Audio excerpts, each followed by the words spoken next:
Hello, everyone, and welcome back to another episode of Blame It on the Stars, where we give you an inside look to what's going on in the universe so you can blame your problems on the stars. It is Jade here. And it's Kara.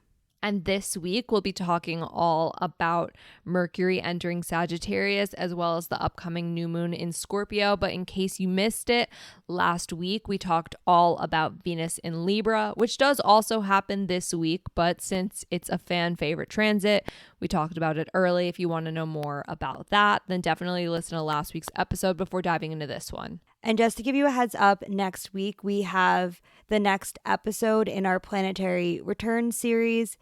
We will be talking about Jupiter returns and how they affect you. And with that being said, let's dive into this week's episode. So technically the first thing that happens this week is Venus entering Libra. That happens on Wednesday, but we talked about it last week. The next thing that happens during this week is Mercury entering Sagittarius. This happens on Friday, November 10th at 1:25 a.m. Eastern Standard Time. Per usual, the date and time are from the website astroseek.com. And yes, that could mean this is happening on November 9th if you're on the West Coast. What you need to know.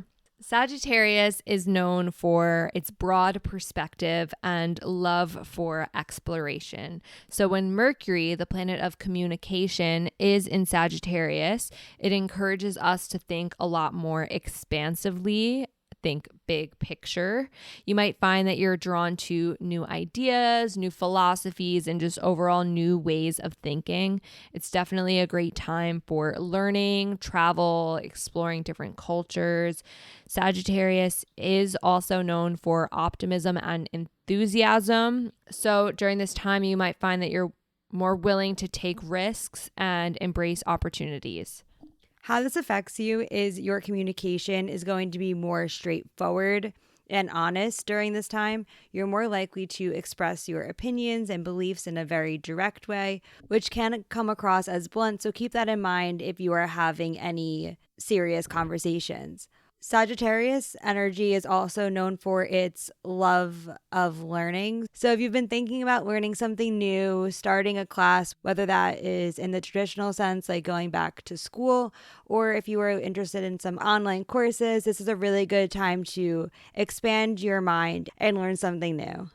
So why this matters? Sagittarius values freedom and open-mindedness. You might find that you're more willing to take on different viewpoints and might be more willing to engage in discussions that might challenge your beliefs. But something that's also important to know is that Mercury in Sagittarius can be a little bit forgetful when it comes to details, since it is so big picture focused. It's going to be really important that you double check facts and ensure that you're not overlooking anything important when you are taking a look at the big picture. Something you might not know, though, is that Mercury is in detriment in Sagittarius. That means that it struggles to fully embody the Sagittarius energy, and that can come with some challenges in our thinking and communication.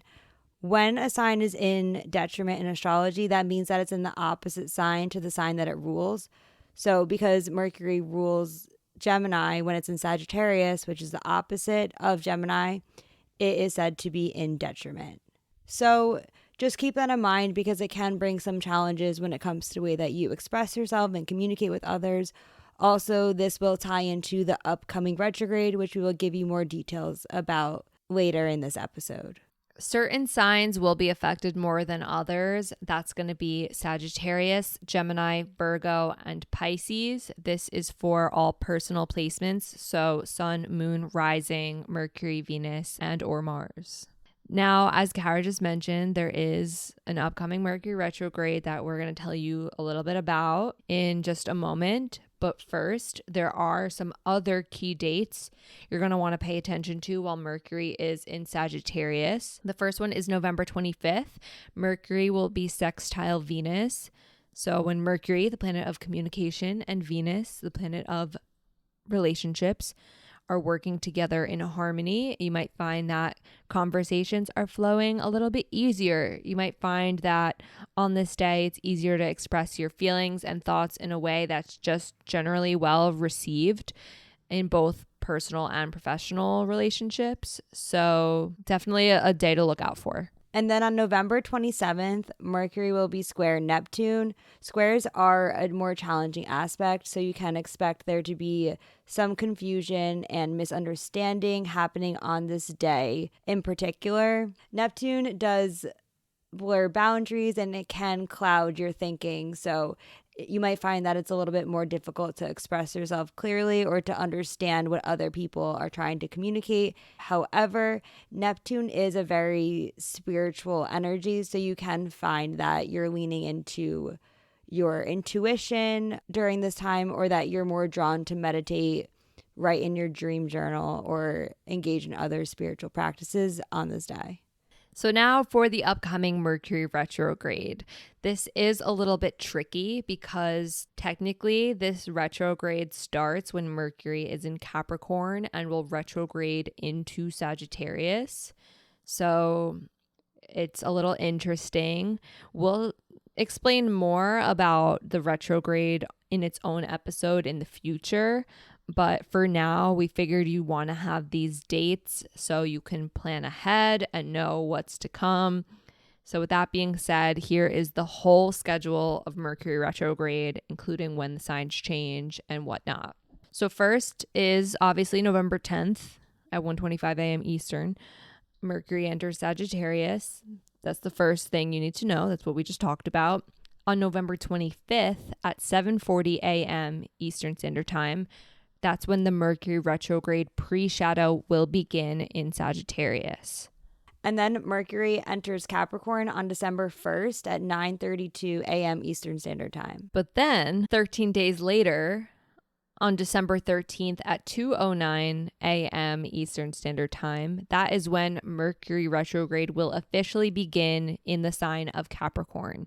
That's December 13th if you're on the East Coast. It might be December 12th if you are on the West Coast. And then on December 23rd at 1 a.m. Eastern Standard Time, Mercury retrograde will change from the sign of Capricorn into Sagittarius. And then I know you're thinking, wow, we have a Mercury retrograde during the holidays. I'm so sorry. At least on January 1st, Happy New Year, at 10:07 p.m. Eastern Standard Time, Mercury will station direct in the sign of Sagittarius. But we're not in the clear yet.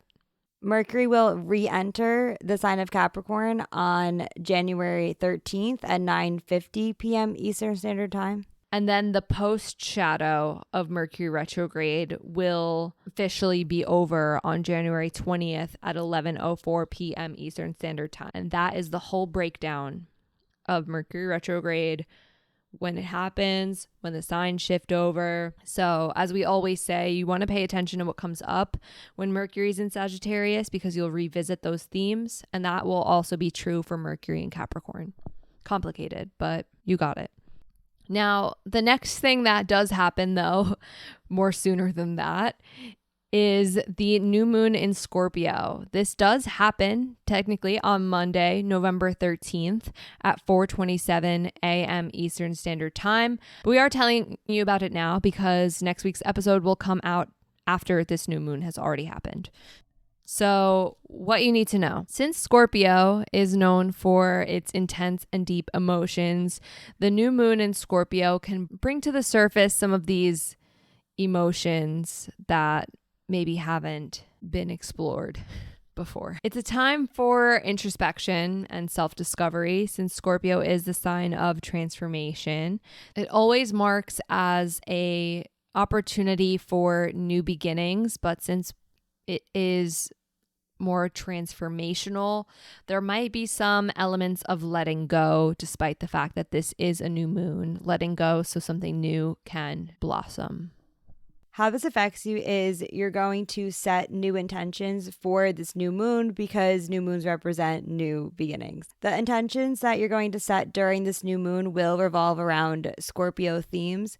Scorpio teaches us to reclaim our power by using our resources wisely, and also that being vulnerable can be a source of strength. So with that being said, you might begin to set your intentions around opening up, being more authentic, and following your passions. So, why this matters? Scorpio is often associated with facing fears and confronting our shadows. This new moon invites you to acknowledge and work through any fears that you feel are holding you back so that you can move forward and grow as a person.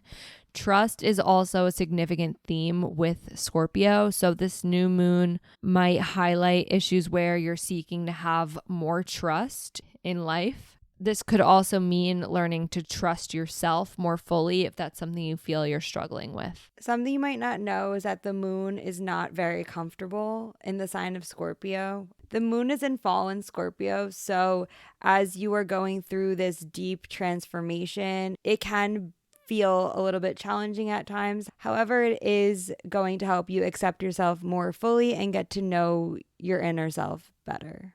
Certain signs will be affected more than others. That's going to be Scorpio, Taurus, Leo, and Aquarius, Sun, Moon, Rising, Mercury, Venus, and or Mars.